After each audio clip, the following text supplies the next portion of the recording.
Il existe un type de personne qui, dès qu'elle entend « soirée ce week-end », commence déjà à chercher une excuse.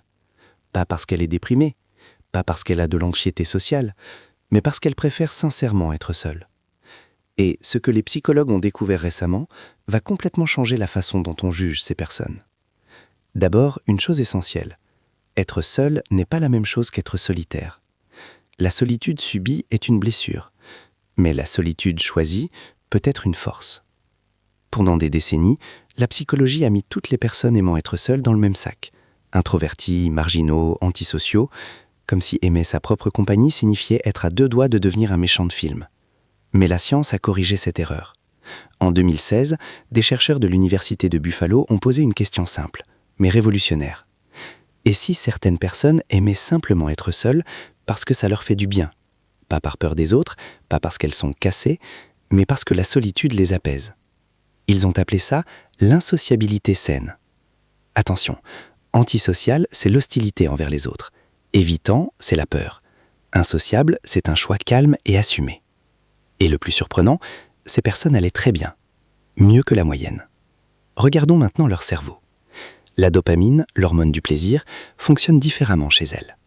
Les extravertis ont besoin de beaucoup de stimulation sociale pour se sentir bien. Les personnes qui aiment être seules atteignent ce niveau beaucoup plus vite. Un peu comme la tolérance aux épices. L'extraverti, un piment entier, l'amateur de solitude, une pincée suffit. Et ce n'est pas tout.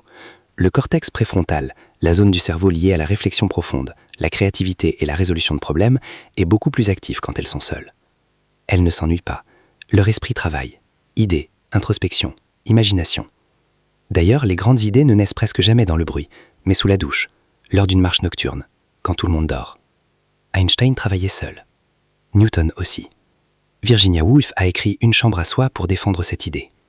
Maya Angelou louait une chambre d'hôtel, juste pour écrire, alors qu'elle avait déjà une maison. Coïncidence? Pas vraiment. Mais attention, il y a une question cruciale à se poser. Choisissez-vous la solitude ou vous cachez-vous dedans? Parce que parfois la solitude devient une armure contre le rejet, contre la peur, contre la vulnérabilité.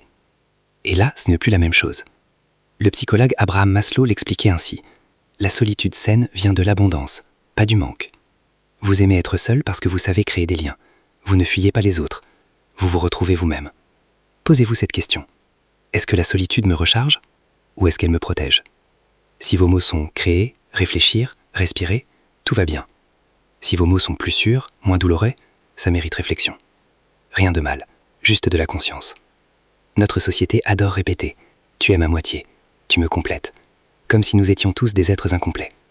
Les personnes qui aiment être seules ont compris autre chose. Je suis déjà entier. Et ce n'est pas de l'arrogance, c'est de la maturité émotionnelle. Des recherches montrent que ces personnes ont souvent des amitiés plus solides, des relations plus équilibrées, moins de dépendance affective. Pourquoi? Parce qu'elles choisissent les relations, elles ne s'y accrochent pas. Au Japon, il existe un mot, hitori.